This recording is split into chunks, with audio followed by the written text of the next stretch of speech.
A long time ago, in a peaceful village in Dorma Ahenkro Aboabo, number 1, Ghana, Africa, surrounded by tall trees, sweet mangoes, and quiet rivers, there lived a young girl named Adwa Sika. She was the daughter of Mama Ofosu and Papa Ofosu. Her parents were simple farmers who loved their daughter very much. Adwoa Sika was not just beautiful, she was breathtaking. Her skin glowed like ripe palm oil under the sun. Her eyes sparkled like stars. Her lips were red and full. Her waist was slim, and her hair was thick, long, and black like night. People said the gods took their time to mold her. But with that beauty came a heart full of pride. Every morning, while others were working, Adiwa Sika would wake up, wash her face, oil her skin, and sit in front of a small mirror her father had bought for her from a trader. She would twist her neck left and right, pout her lips, bat her lashes, and laugh. Ha ha, she would giggle. Who is more beautiful than Adiwa Sika? No one. Not in this village at Dorma, Ahenkro, Abobo number 1, not in this world, she would whisper to herself, Adwoa Sika. You are like a goddess. You deserve to marry a king, not just any king, but the richest, most powerful, most handsome king ever. Her mother would come into the room and sigh, Adwa Sika, please help me peel the yam. We need to cook before your father returns from the farm. But Adwa Sika would hiss, me, peel yam. My fingers are too fine to touch dirty yam. Let John or James do it. They are not as beautiful as me. Her mother would shake her head sadly and walk away. When other girls went to the stream to fetch water, Adebiwa Sika stayed behind to brush her hair. When the women swept the compound, she sat and painted her nails with palm oil and crushed hibiscus petals. When the village gathered for community work, Adwoa Sika stayed indoors and posed in front of her mirror. Even the mirror seemed tired of her face. Her friends loved her, but she didn't return their kindness. One by one, they began to marry. First Nana Ama, then Tilda Owusu, then Kojo, but they didn't marry rich men. They married humble farmers, hunters, and fishermen. Adwoa Sika laughed at them all. Hanana Ama, look at your husband. His teeth are like roasted corn. Tilda Owusu, your man rides a bicycle. Kojo, yours doesn't even have shoes. What a joke. They tried to ignore her, but sometimes they cried in secret. Still, they were happy in their marriages, and that made Adwoa Sika even more jealous. Let them enjoy their poor love, she would say. Adwoa Sika will marry a king, wear gold from head to toe, and ride in a carriage pulled by white horses. One market day, the village was alive with sounds and colors. Women were selling tomatoes, peppers, and fresh okra. Children were running and laughing. Drummers played soft beats under a mango tree. Awa Sika dressed herself in her finest wrapper and a shiny blouse that glistened like the morning sun. She tied her hair with bright red cloth and rubbed palm oil on her skin to glow. Then she walked to the market like a queen. Her waist danced as she walked. People stopped to look.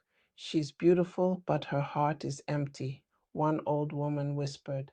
She walks like the ground owes her something. A young boy giggled, but Adibiwa Sika didn't care. She loved the attention. Suddenly she bumped into someone, but her basket fell. So did the other person's firewood. It was Mama Afia Mensa, the oldest and most respected woman in the village. Her back was bent from age, her hands shaky, and her legs slow. The firewood scattered all over the place, and the old woman fell on her knees. Everyone gasped. Oh no, that's Mama Afia Mensa. Adwa Sika stood tall, looked down at her, and said with disgust, Why, Are you standing in my way like an old goat? You ruined my outfit. Do you even know who I am? my child, I'm sorry, my eyes are not as sharp as they used to be. Then stay in your hut. Don't bring your rotten wood near my beautiful clothes again. Apologize, Adwasika. She's an elder. She's old enough to be your grandmother. Adwoasika, the mirror you worship will soon turn its back on you. May your beauty melt like candle wax. May your pride become your prison. You shall not see beauty again until you live with the ugliest man on earth. Then and only then shall your heart learn. That night, Adwasika looked into her mirror and felt a strange heat on her skin. Her laughter turned to nervousness as the mirror cracked slightly and her reflection shimmered. What is this? This is not me. Mama, Mama, look at me. I'm cursed. Look at what has happened to your beautiful daughter. My daughter, this is the result of pride. You hurt Mama Afia Mensa. You refused to listen. You mocked others. I'll apologize. I'll say sorry. I'll give her food. I'll sweep her hut. But when they went to Mama Afia Mensa's house, the old woman was not there.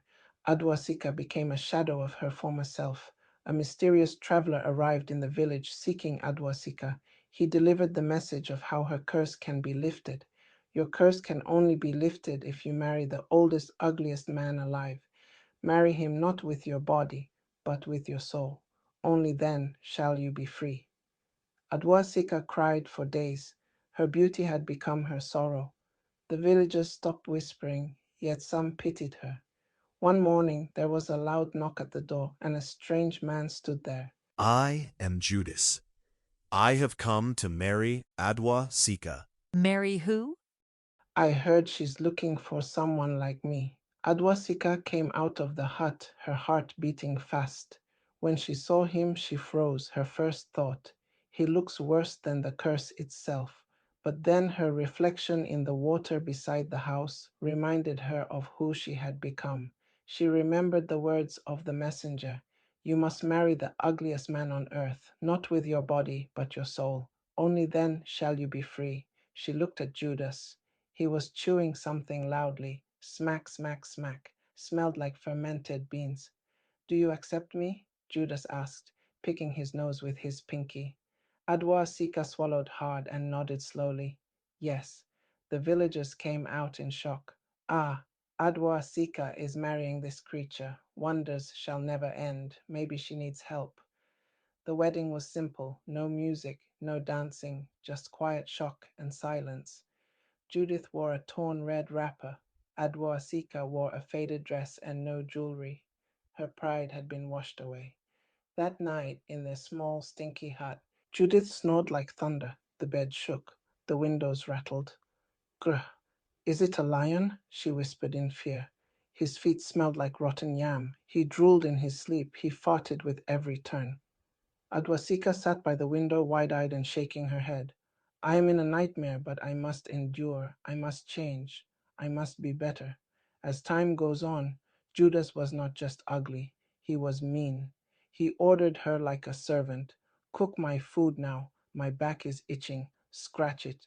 Wash my feet. He complained about everything. This soup tastes like stone. Why are you breathing so loud?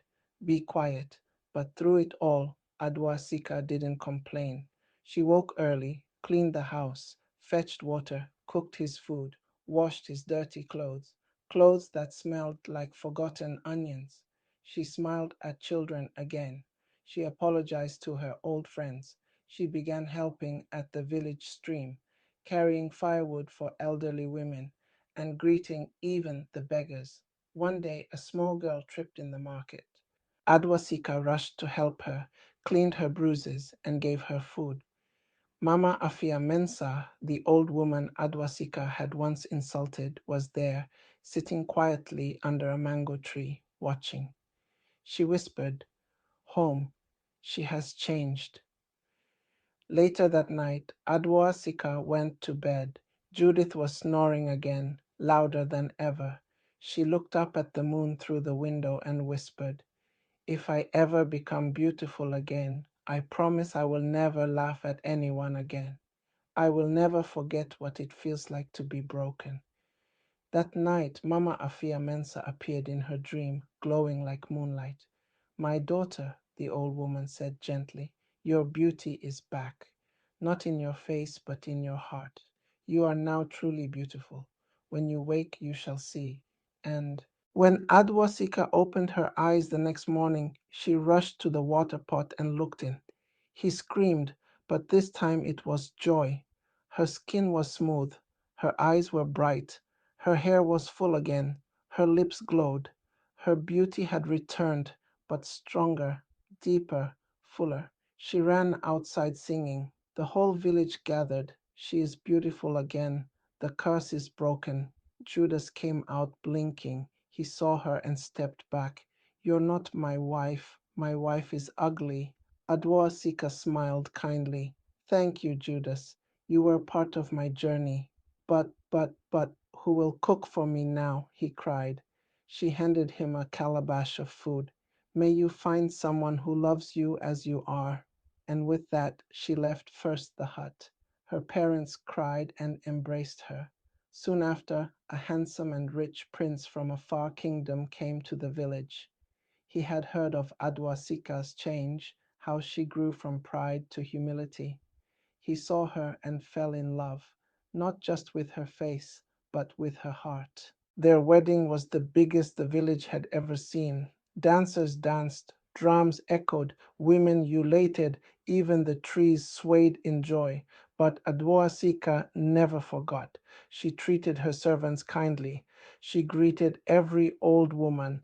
She played with children. She even visited Judas once and gave him new clothes. She no longer worshipped her mirror because now her beauty came from within.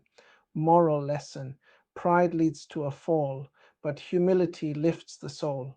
Beauty without kindness is like a fruit that looks sweet but tastes bitter. Always respect others no matter how small, old, or poor they may seem. Change begins when the heart learns. African Tales by Tilda Official.